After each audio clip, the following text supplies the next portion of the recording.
What's going on, fans of the IBA? This is Flame Horizon coming at you with power rankings for the week 1. I'm joined together with my co-host. What's going on, guys? It's Justin's Case here, and we are coming at you for week 1, like Flame said. And we've had some surprises in the first week compared to what our expected power rankings was from the post-draft.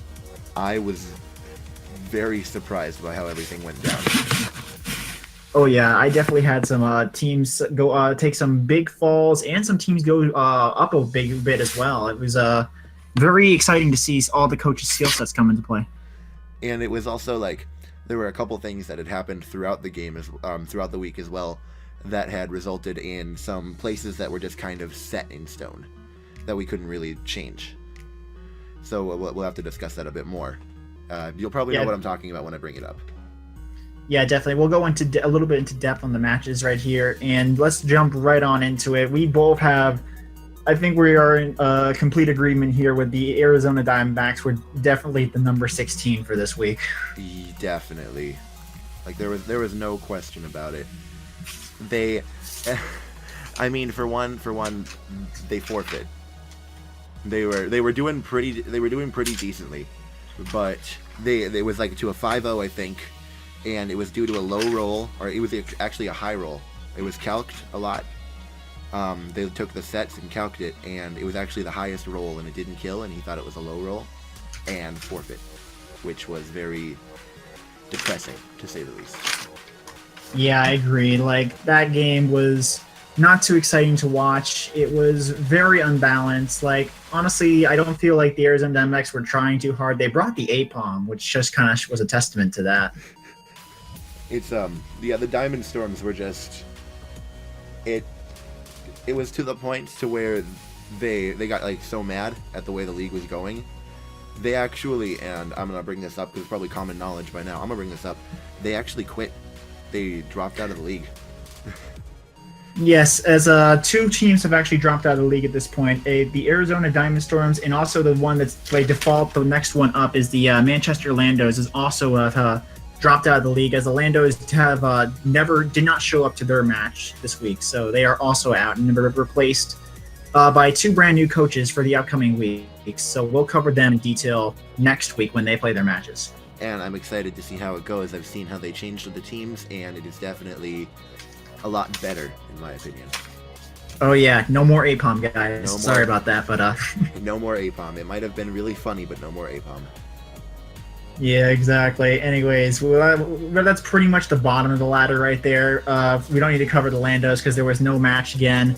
Now going into number 14, and our number 14. Do you want to go over your 14, which was the Pidgeots? Yes, the Pidgeots. When I was going through the game, the way I wrote it down was like I just kind of like split it up into who did what, and there were a couple plays in the game that were made. There was a play that I had seen where a flash cannon from, I have to remember exactly what Pokemon. Probably Heatran, or yeah, it was probably a flash cannon from Heatran, which was fairly obvious, and the Pidgeots decided to bring in Aerodactyl, which I did not really see the reason why. It sacked it off basically and took out their only hazard remover in the game. So it would have, if they would have kept it alive, or they would have either left the Pokemon in, because the Pokemon that was in could have taken it pretty well. And it was, I just don't understand that Aerodactyl play. They didn't really do well on predictions in general from while I was watching the game, and that was the thing that threw me off the most. It was mainly the prediction game that went on. I mean, the team itself that they built, I think, was pretty good. However, they just did some inopportune stacking, basically. Yeah, I saw the game. It was I felt that the Pidgeots were not on point this game. Heatran put in a lot of work against that team based off predictions. Also, I feel like they should have gone in when I felt that it was pretty easy to see that was Scarf Heatran, based off the fact that it stayed in against Aerodactyl, stayed in to take out Aerodactyl, stayed in against probably Scarf Nidoking, stayed in on Mega Pinsir. It was pretty clear to see that was Scarf Heatran. I think they should have gone into Magnet Pull Magnezone and taken that out a lot sooner, honestly. I'm not sure why he didn't do that. I legitimately have it written down about the Scarf Heatran. I thought, looking through the game, I thought it was pretty like a bulky Heatran. It took the superpower from the Nidoking quite well. However, like, it was Scarf Heatran, and it just blew my mind while I was watching that. Yeah, I'm not sure what exactly they were predicting. The Pidgeots were predicting either too with like a superpower. Like Earth Power killed that thing guaranteeably. Like I feel like again that shows to testament that his prediction game was way off, and it allowed Heatran to do a lot more work than it needed to do. Because if he wouldn't have over predicted the switch there, he would have probably gone for either Earthquake, because it was probably a physical set from what I had seen with the superpower. Either gone for Earthquake or Earth Power, which would have definitely taken out the Heatran, and it could not have done as much work. Yeah, I agree. His prediction game was way off. As the rest of his team, like you said, yeah, it was very well built, but honestly, he needs to work. I feel like he needs to be able to read what his opponent sets are and like adapt to it. Because I felt like he got into like the one-minded mindset where he sees what's in front of him, he tries to deal what's in front of him, or one turn ahead. You need to think like 3 turns ahead in format if you're going to win. Exactly. See, I was actually helping some people mock battle. And when it comes to doing the actual game, you have to be 3 turns ahead. And a mock battle is kind of you just go out with the flow. But with the actual game, you literally have to think of it like a game of chess. If you're not thinking 2-3 turns ahead, what do you think they're going to do then? They're going to do something completely unexpected and throw you out of whack. Exactly, yeah. Like I felt like that's the Pidgeot struggle. They definitely have potential to make comebacks in the season. Like their team isn't bad, but he has to get his prediction game on point. He has to be prepared to adapt to these situations. Exactly. So actually, when I was looking at it, I'm going to double check. You have your 14 as the Rhode Island Rotoms. Yeah, the Rhode Island Rotoms. I had them low for mostly. The reason they're so low on here is unlike it wasn't their prediction game that it was off. I felt it was his prep. Like that was honestly his prep. His prep was. I'm sorry to cause it, but it was very, very questionable. If not, I'm sorry not to throw an insult, but it was not. It was bad. Unfortunately, I had to say. There was a lot of very questionable sets there. First of all, when you see Florges as a problem to your team, and you recognize that in your team builder, why do you not bring the only counter you have to Florges to your team in Mega Beedrill? That really blew me away. That blew me away too. And even so, they picked Inferno Overdrive Zoroark. Out of all their Z moves they could have done, I calced it. If it was max defense Florges, Acid Downpour from Infernape would have killed. If it was Gunk Shot. 100% of them. Yeah, even still, like Z Acid Downpour from like Zoroark Sludge Bomb would have done work as well. He ran hidden. I think it did about 80% when I counted it. Yeah, exactly. There was just so much he could have ran differently as well. Also, the other kicker, I watched. Also, his opponent was laughing at this too when I watched the team builder video.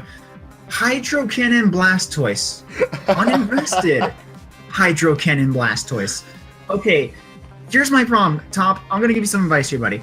The damage calculator is your friend, and if you look at the damage calculator, uninvested, no HP Victini, Hydro Cannon does not even kill. You need to use the damage calculator. It is your friend. That was not a check to Victini at all. Honestly, that was like one of the first plays in the game, and I sat there just laughing as I was watching that. Because I was either he thought Hydro Cannon would have just one-shot Victini, or he must have mistyped Hydro Pump. And if he was in the team builder, and like if he's building the team and typed in Hydro and just hit enter, that's the only reason I could see him mistakenly bringing Hydro Pump. Otherwise, he brought it on purpose. I watched his team builder. He definitely brought it on purpose. Wow. So it's just I can't say I very much approve of that, honestly. His opponent played it well. He exploited his weaknesses very well. Like, notice, like once again, when I talk about the ground weakness so much, HP ground Florges with Moonblast just kind of tore apart that team. So it did. The Florges actually got defensive mon of the week, by the way. So for sure, that thing put in so much work. It put in so much work. He had the Top had no real answer for Florges that entire match. The only quote unquote answer he had was Taunt Infernape. And even then, Moonblast still did a lot to Infernape if it had no move to hit him. Yeah, exactly. I think he had no fire move on Infernape too. It was close combat, so that's not an answer. I feel so sorry for Infernape being on this team. It does not deserve that kind of torture. It does not deserve that time torture. So honestly, top for this week, I'm going to have to. I've not seen your next week's battle yet, but honestly, I'm gonna recommend that you do your damage calcs. You can have your calcs open in the battle. The calculator is your best friend in format. It is your Definitely. best friend. You definitely need to have that open. Like, and look into it. I always do a lot of pre-battle calculations, but as soon as I see a damage roll that wasn't like the calculation, I'm immediately right back into the calculator, because it just helps so much. Exactly. Like you can import your team into the damage calc file, so you can automatically have it easy to pull up right then and there against what you think your opponent is going to use on you. There's no reason not to have it open. It's just probably the best tool when it comes to competitive format. Yes. Anyways, also predictions. I think we're also a little off. Like Dragon Pulse on the Florges predicting a Hydreigon. He had no reason not to do Florges. Like going the same play twice is not a good idea in format, and he was aware of it. So honestly, I would say definitely calculations and predictions is my two best pieces of advice for you next week. The only reason I'd go for a play twice is if they try to overpredict. And normally I only do that because people always predict me to do the other thing. I like just being unpredictable, but it really depends on your play style. And going for the same thing two times in a row is sometimes predictable depending on if the person knows how you battle or not. Exactly. I don't know how affiliated everyone else is in this between the other people in here, but either way. Anyways, we pretty much covered everything we can with top here, and going into 13. We have someone who has fallen so far from graces on the power rankings list. I started a hashtag in our Discord chat. It says hashtag #RipRetro2017. Oh my god, the Lucarios. I had them ranked, I think, as my number 1 team, and they are now down at number 13. I had them ranked number 2. They dropped 11 spots for me, and I'm sitting here wondering how. Like the main reason that I have written down, and if I can find it real quick, it was mainly like the Bug Bite Bros outdid my expectations in that game. He just like basically built the team that he needed and played, and just Retro could not handle what was going on at all. Yeah, honestly, like he did, the Bandit Caterpie, the coach of the Bug Bite Bros, did exceedingly well at preparing for this battle. The Goodra was particularly my favorite set was the Goodra. It was definitely smart and definitely took care of a lot of his threats and walling a lot of things as well. Honestly, he brought the threat and the monster that is Magearna, and that's just thing always forces prep to your opponent's team. And Lucarios did not prepare well at all, honestly. Like, I don't think that I think bringing Masquerain was a mistake as well. I don't like Masquerain in format. I didn't like it. As soon as I saw Masquerain, I questioned everything. Yeah, and also staying in with Mudsdale as the lead was very a poor choice too. As soon as I saw the bad matchup, I definitely would have gone out there and stayed instead of trying to muscle out and staying in. I felt that was just a bad call by him. Yeah, and like to be fair, that Staraptor did put in a lot of work too. He really had no answer to Staraptor after I forget what his sleeper on the team was. After like one of his faster Pokemon was gone, like Staraptor just kind of cleaned up at the end. Yeah, and also I felt that particularly against a Staraptor when he brought Shell Smash Florges, and even still Huntail, my bad. I felt like Huntail was not a good bring with Shell Smash, because even still Scarf Raptor still outspeeds Huntail after Shell Smash. Yep. Oh, it does. I didn't know that until now. Yeah, I did the calcs for it. I do not think that was a good bring when Scarf Raptor is probably the most likely set other than Choice Band in format. So it was not a good bring in my opinion. Exactly. I think though that we can probably move on. I think we have roughly the same spot. Well, my number 12 pick and your number 12 pick are flip-flopped for our number 10s, which I find kind of hysterical. Are they? Oh, wow, funny. But let's talk about your number 12, the Bristol City Bayonets. All right, let me pull up my notes for the Bristol City Bayonets. Let's see what we got here. Okay, yeah. Okay, this game was oh boy, I feel sorry for the Bayonets. They really got hacks this game. Legitimately, all I have written down is like legitimately in all caps, and whoever's editing this, just to like insert this, so much hacks with an exclamation point. And it Yeah, just, honestly, it was just a nightmare for them, unfortunately. Like, there were a lot of things they could have done differently, a lot of different predictions. I feel like the final nail in the coffin, which really, I think, cost them the game in the end, was knocking off the Scarf Togekiss after it got Ancient Power Boost. I was just about to say that. That was the only thing that put them a little bit lower on my list than they probably would have been at number 9. But otherwise, like, there was really nothing he could do. Odds brought Togekiss, and Togekiss did exactly what it was. If you bring Togekiss with Ancient Power, odds are you're gonna get the boost. Odds are, but I'm just... Oh, Lord. I'm getting no laughs for that. But anyways, I feel like, yeah, the knockoff was definitely the wrong play there, because you just gave Togekiss the... Because once Togekiss is locked into Ancient Power, it would have to switch out eventually because it run out of PP. You gave it a versatility it needed to just destroy you. Whereas you could have just Stone Edged that thing and it would have been gone, and you could have had a lesser differential gap. Actually, it was calced. It would have taken 2 Stone Edges to kill with the set he had. Well, here's the thing, though. It would have taken 2? Yeah. It would have lived 2 or taken 2 to kill? It would have taken 2 to kill.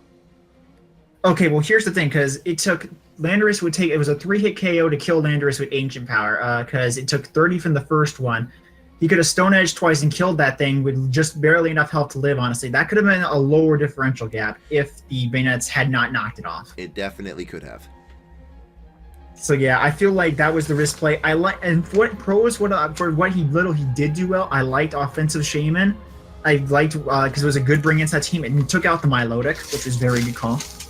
I feel like Odds kind of misplayed with the Milotic a little bit, leaving it in against Shaman. Because if you see a Shaman in against a Milotic, personally, I wouldn't leave it in, because Seed Flare, even if it's a defensive Shaman, would do so much.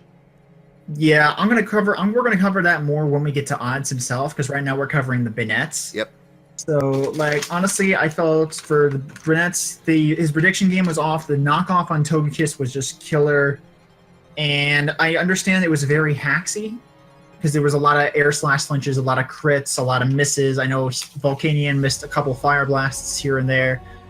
I understand, I do sympathize you for I'm sorry, but at the same time, do what you can to improve for the next few weeks and try to think ahead is my biggest advice for the Bayonets. And the funny thing is, in my league, I actually faced the Bayonets pretty quick here, so that'll be fun. Yeah, definitely. I can't wait to see what happens. All right, let's see. And let's see, from my number 12 to your number 12, you had the Jangmo-O's at number 12 for you. And honestly, I kind of liked what the Jangmo-O's did. Did I not write down? I don't think I... Oh, yeah, I did. I wrote down what had happened. The only things I can really say that they did like well is they used Charizard pretty well. But they both had predictable leads, in my opinion. He had a really predictable lead, just going right for the Stealth Rocks. And... It was really just he had pretty good predictions against Persian's taunt using Scald when it was used against, if I remember what his water type was. Vaporeon, yeah. He predicted the taunt coming and used Scald against Persian, which I kind of liked, or he might have just clicked Scald, who knows. But the only thing I really had to say that was decent about them was the Charizard setup. But honestly, he just wasn't prepared for what Nick had to bring. Yeah, honestly, like Charizard, he definitely was not playing smartly with that set of Charizard as well. I also feel like not packing Heal Bell on Vaporeon killed him as well, because once those Toxics went off, there was just no way to get rid of him. That was another thing. Heal Bell. If he had Heal Bell, it would have changed the game entirely. Exactly, because that could have really saved his ass in the sorry, we're not gonna have cursing on this channel.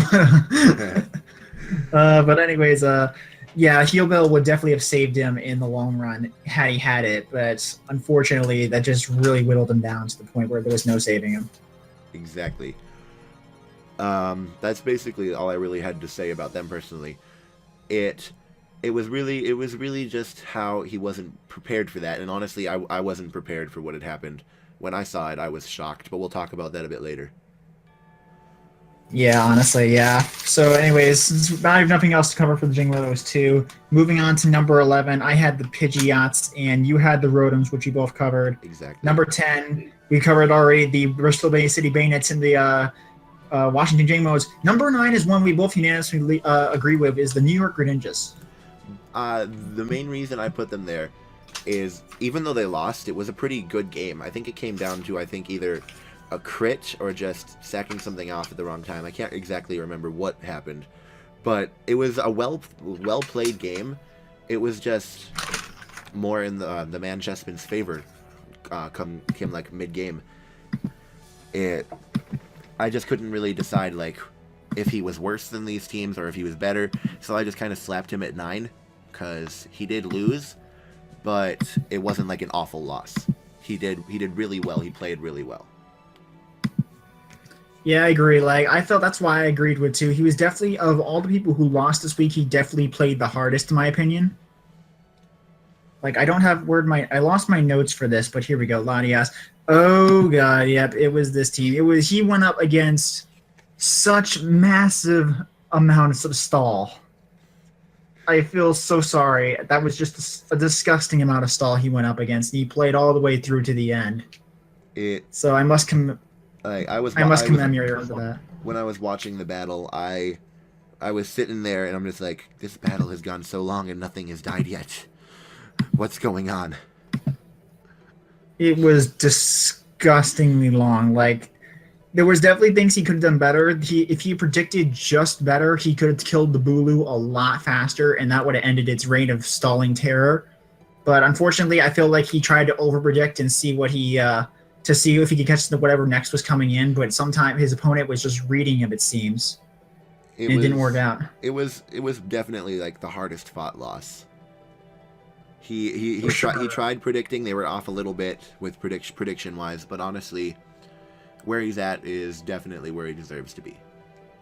Oh, for sure. That was definitely there was not much wrong I could say other than his prediction game in that match. It was just very, very stally. Yeah.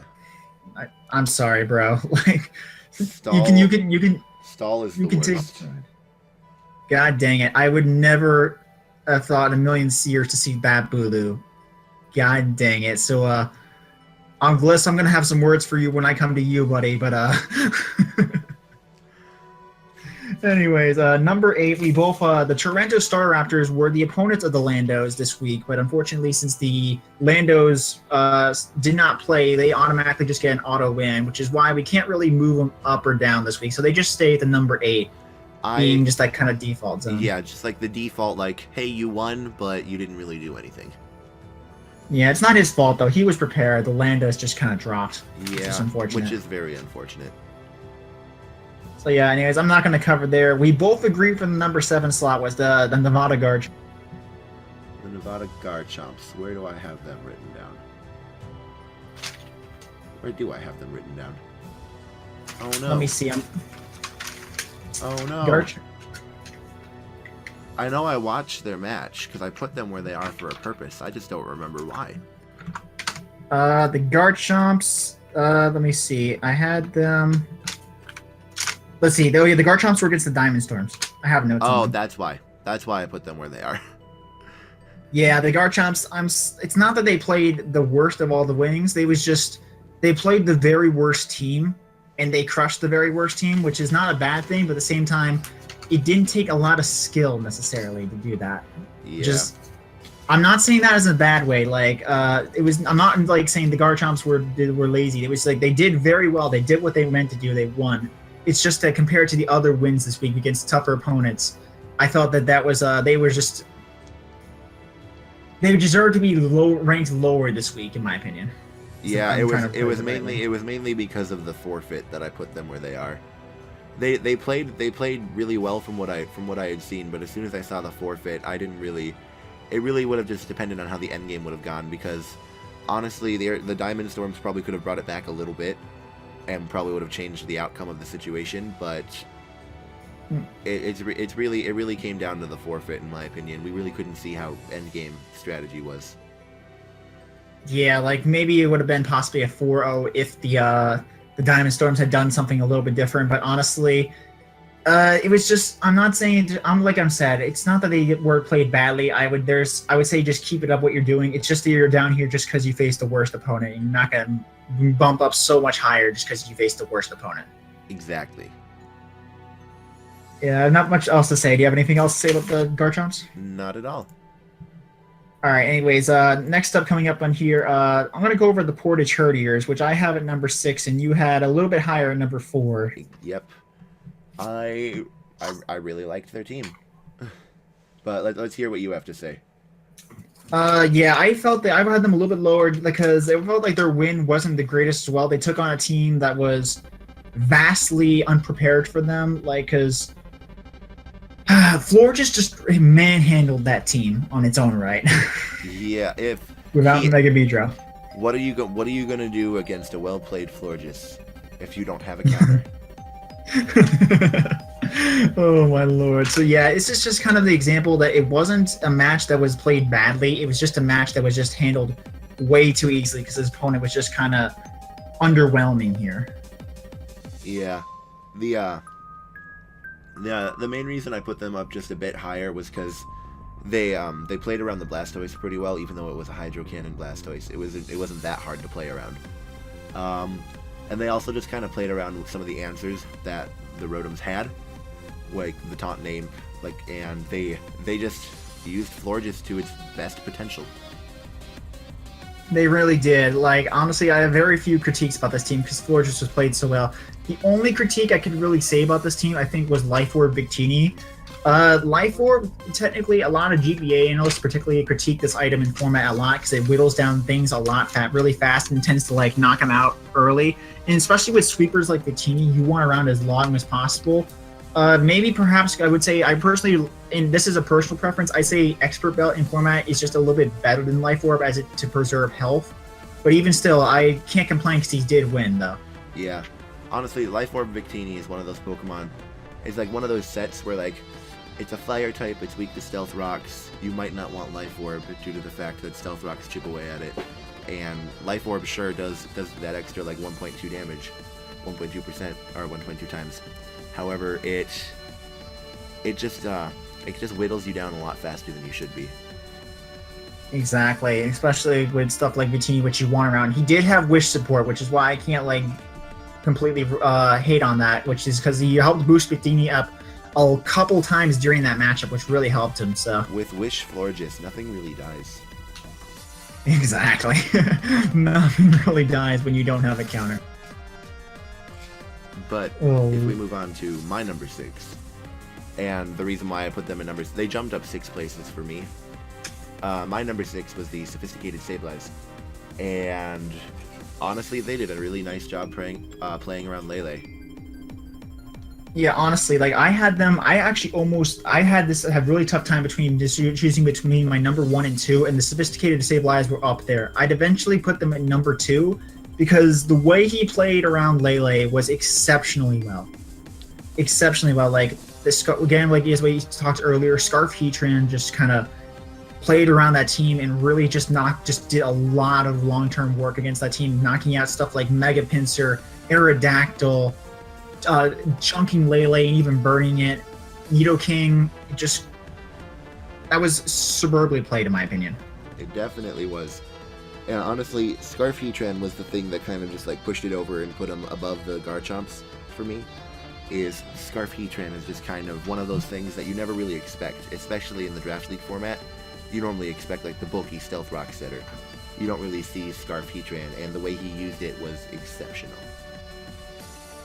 Yeah, honestly, that was very, very well done, honestly. Because you have people complain when the people don't like seeing Lele in formats because they say it's hard to switch into. He made switching into Lele seem almost easy, as I almost want to say. That was a well done job. Now, I didn't watch the team builder for the Pidgeots. Did he have Hidden Power Ground? I do not know. I did not see that team builder either, but from the looks of it, he would have clicked it. How did he knock it out? I forget. I'm not sure how he knocked it out again, but either way, because I know he knocked it out with Lele after it stayed in to take a flamethrower. But even still, that was superbly done, honestly. It definitely was. we were to move on to number 5. Number 5. This is where we had I had personally the Memphis Bewares here for as we talked earlier with Toga Flinch. Honestly, that's the main thing in that battle was Toga Flinch. With the ancient power boost and the choice scarf knocked off, he just played really well in the situation and took advantage. Yeah, honestly, like I feel like I'm gonna say this again. I feel like the reason I have this team out of 5 instead of higher is because I feel like he won based off a lot of hacks. His opponent missed a lot of fire blasts. He missed also. He got flinched a bunch. He got critted a bunch. It was just I feel like there was a lot of hacks in favor of the Bewares this week. So honestly, this is why I had them a little bit lower. There was just everything going in favor for them. So the only reason I had them a bit higher was because Togekiss is known for being very hacksy, and he used it.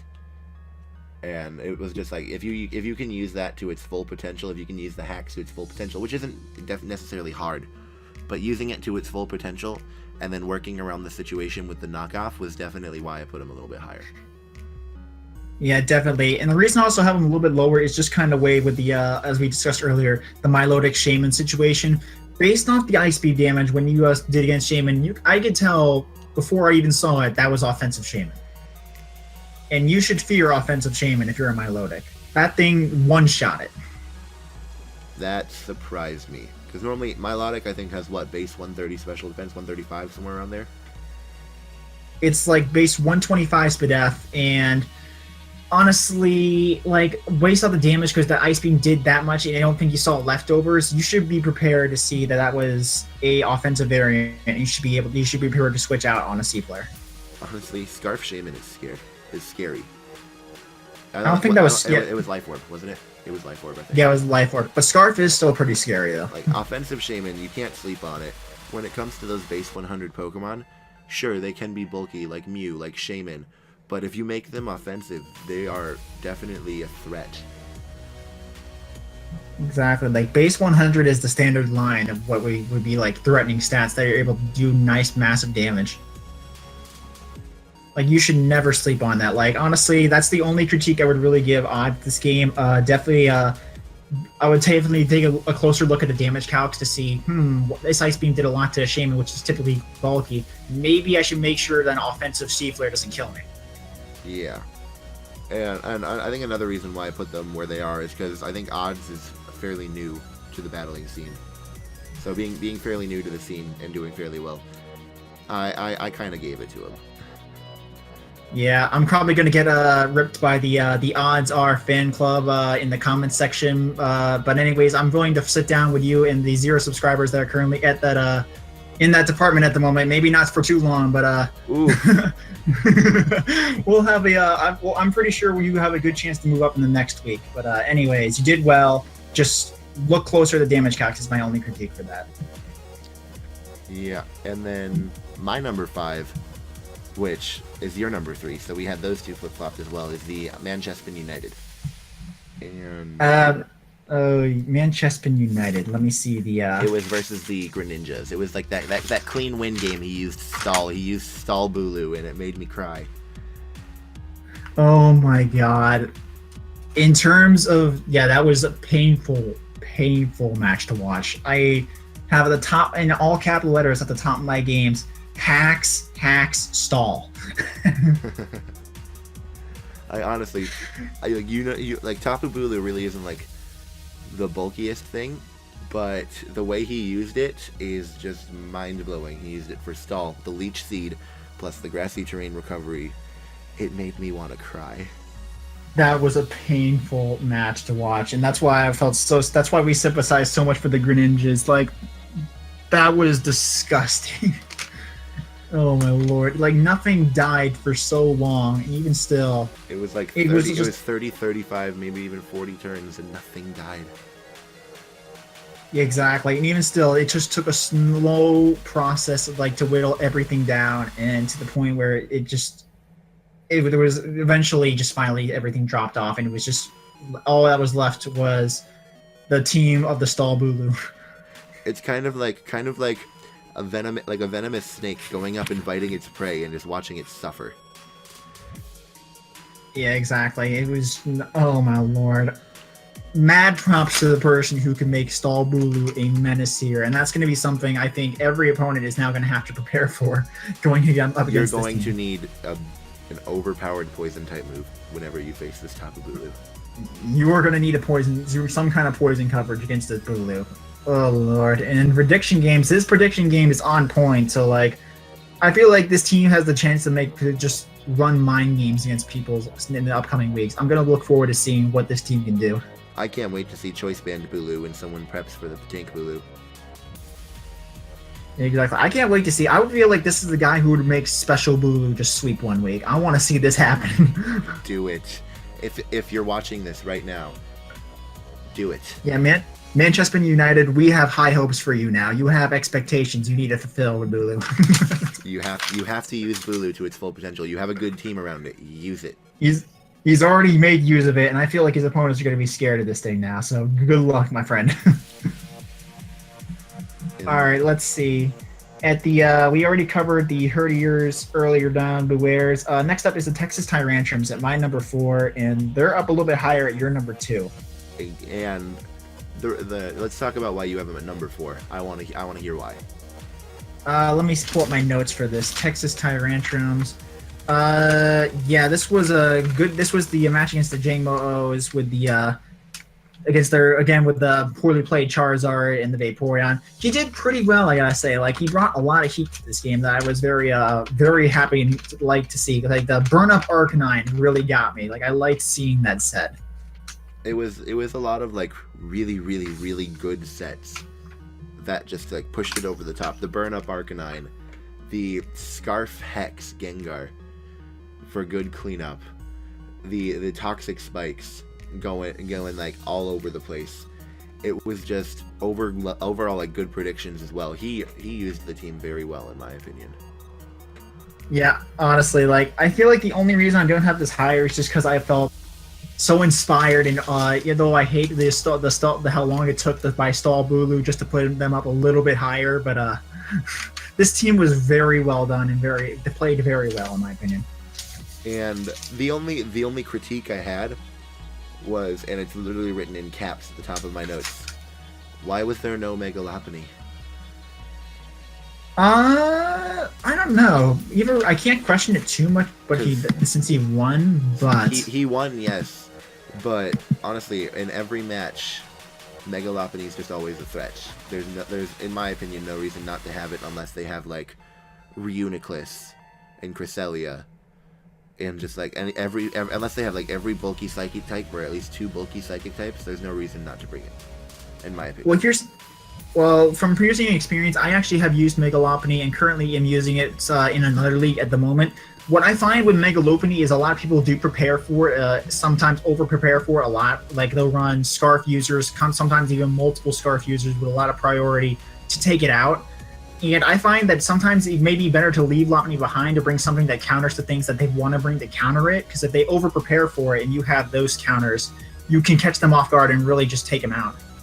Yeah. So honestly, not bringing Lopunny here, like in this case scenario, actually kind of, I think, helped him, because I feel like he had stuff like the Lucario to deal with it specifically.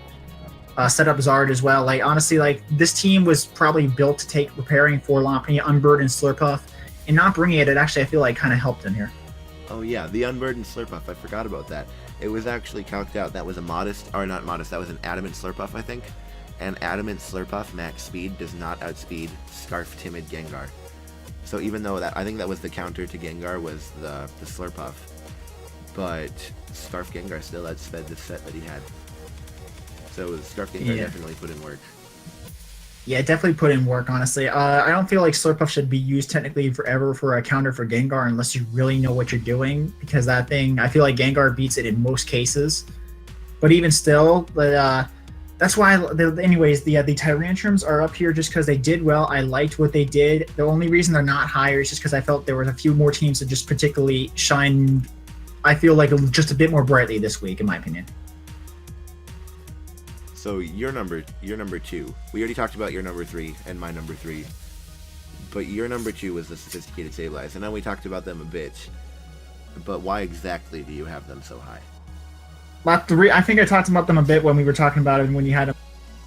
I honestly think it was a very tough choice between this and the number 1 slot for the best match of the week. The way he played around Lele was so amazingly. It was superbly well done. That's why I have them this high up, because it's very hard to do that. And like Tapu Lele is such a monster. If you're not well prepared for it, like really well prepared for it, Psychinium Z Psychic can take out a lot of threats. Like even I think Heatran with that set probably would have died to a Psychinium Z Psychic. Yeah. I could be wrong. I'd have to double check the calc, but I'm pretty sure. But like the way he played around it was just superb. Exactly. That's why I had them this so high up. I almost put them number 1, but at the end of the day, I had to give it to the Bug Bite Bros. Honestly, number 1, the Bug Bite Bros outdid my expectations. The team I didn't think was going to do that well. I had them at, where did I have them the week prior? I believe you had them at like number 10 according to my chart. I had them at number 10, and they jumped up to number 1. The reason being is it impressed me. He took a team that I viewed as mediocre. It was, in my opinion, one of the most mediocre teams in the league in the post draft, and made it work. Dragon Tail on Goodra, switching out phasing out the team, and stopping any setups. The bulky Rotom Heat, which also kind of threw me off. Like I said it in the first power rankings. I think bulky Rotom Heat was probably going to happen, and it happened week 1. And the Staraptor cleanup. I believe Staraptor was in the running for offensive mon of the week, just for the sheer offensive pressure it put on. Yeah, exactly. Like this team just had it everything this week. Like he dealt with the threats. He neutralized so much right from the beginning with like Masquerain, and then just making him honestly regret the Mudsdale leadoff. Like this guy played his opponent so well and was able just to take him down, in my opinion, with such expertise. Especially also, I feel, in my opinion, since I had this team at number 1, to take down what in my opinion was the number 1 team was huge in my opinion. And like to take down the team I had at number 2, it was just like, you deserve it. You deserve it. You deserve to be number 1. You're probably one of the best battlers in the league. Yeah, like that was expertise. Like honestly, I also credit to it didn't do much work as well. Like like I said, any team with Magearna on it is a monstrous team, because that Pokemon honestly in its own just rips apart teams, and anything opponent usually preps for it. But this team, coupled with wall breakers like Staraptor and like defensive mons such as Goodra, it just completely overwhelmed them. Like I said, he outdid my expectations, and I can't wait to see how the rest of the season goes for him. I agree. Like I have high hopes for this team. Like there are so many teams I have high hopes for, particularly like in the top 5. Like I want to see what comes in the next few weeks to come, because the first week isn't always the biggest indicator. Like also, as we said earlier, 2 more new teams with brand new fresh-minded coaches are coming in next week to take over some of the lesser teams that unfortunately have dropped out. So we might have some different opinions next week when we have some fresh new talent coming in. That's it for the power rankings, guys. Thank you so much for watching the week 1 power rankings. And we're going to be coming at you with more heat for the week 2 power rankings, where we're going to see a lot of different changes, a lot of different matchups coming up soon. And we're going to see a lot more of the coaches' potentials as they face new opponents. It's definitely going to be such an awesome experience to see how the new opponents do, to see how the new coaches do with the new teams they have drafted. Thank you all for watching this video. And one thing before we go is particularly for the coaches who watch this video, if we have some critiques, please feel free to leave a comment in the comment section as to explaining your logic behind that, because it really does help us our thought process to see why you thought this way. We really would appreciate as well seeing your comments down below. Honestly, I'm really glad we didn't end it there. That needed to be said. Anyways, I'll let you take this one out. Sorry to interrupt you before. All right. And again, thank you all for watching. If you liked this, be sure to leave a like, because you know it supports this channel. And be sure to subscribe if you're new to the channel as well. Thank you all for watching, and take care.